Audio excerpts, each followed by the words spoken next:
कारण मलाही वाटतं अनेक वर्ष मुख्यमंत्री व्हावं, पण कुठं जमतं. त्याच्यामुळं राही भिडे म्हणाल्या की उद्याच्याला या महाराष्ट्राची मुख्यमंत्री महिला झाली पाहिजे.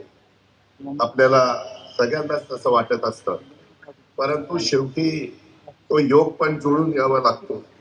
कारण मलाही वाटतं अनेक वर्ष मुख्यमंत्री व्हावं, पण कुठं जमतं. त्याच्यामुळं कधी ना कधी तो योग येईल, नाही असं नाही.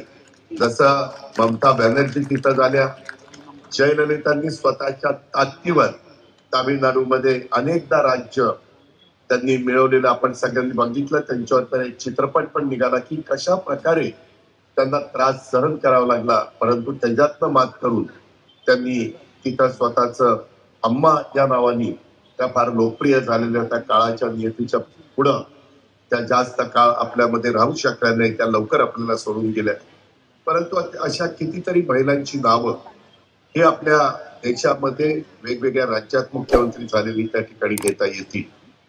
आणि हा शिवशाहू फुले आंबेडकरांचा महाराष्ट्र आहे.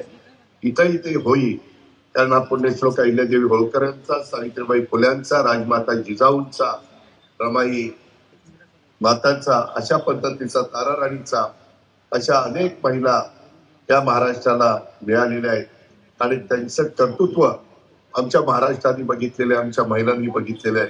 त्याच्यावर तो दिवस पण फार काही लांब असेल असं मला काही त्या ठिकाणी वाटत नाही.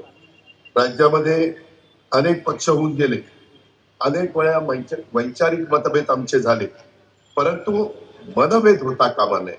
राज्यातील सर्व नेत्यांनी राजकीय सौहार्द कटाक्षाने पाळली पाहिजे.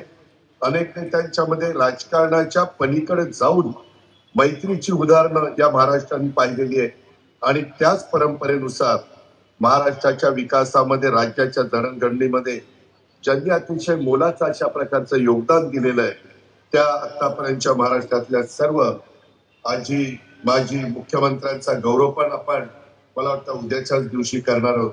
हा महाराष्ट्राचा राजकीय इतिहासातील एक सुवर्ण क्षण अशा पद्धतीचा राहणार आहे.